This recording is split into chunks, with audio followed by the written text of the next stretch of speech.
Hi, and here's part one of our Murphy bed build. In case you're new here, when we bought this house, we did an addition for an office space. All along, our plan was to add a Murphy bed in here so that this could double as a guest space. Fast forward almost a year, and we are getting it done using the Create a Bed kit. It came with all the instructions and hardware that you need. All we needed to do was head to Lowe's to grab our lumber and a few other supplies. Also, will you just check out that sunset?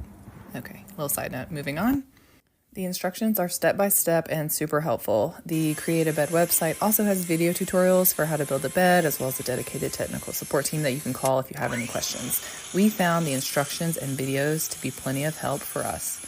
We followed the step-by-step instructions, cutting the lumber to match the sizes outlined in the instruction book.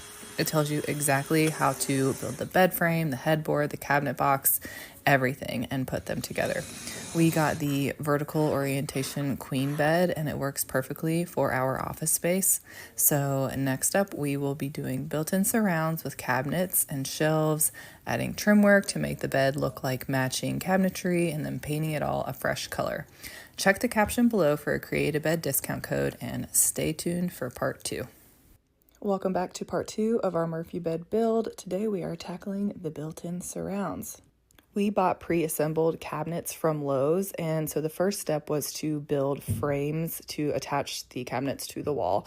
So we used 2x4s to achieve this. You can see here we just sat them on top of the base frame that we made and then screwed them all in and attached them to the wall. We did the same thing with the uppers, and then of course did that on both sides.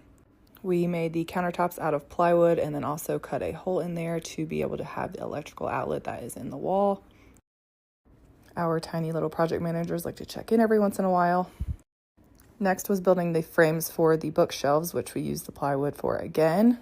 Once they were attached, we worked on the brackets for the shelves. So then we just did that all the way up and then put more plywood down as the shelving.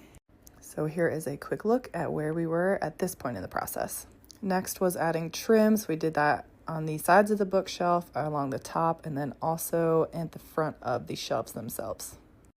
We also put a piece of trim at the top to make it seamless up against the ceiling, and then started working on the panels to make the Murphy bed look like cabinets as well. Emma helped out here. The last step of the woodworking portion was to add the baseboards, and here's where we are. Next up, paint and hardware. Stay tuned for the final reveal.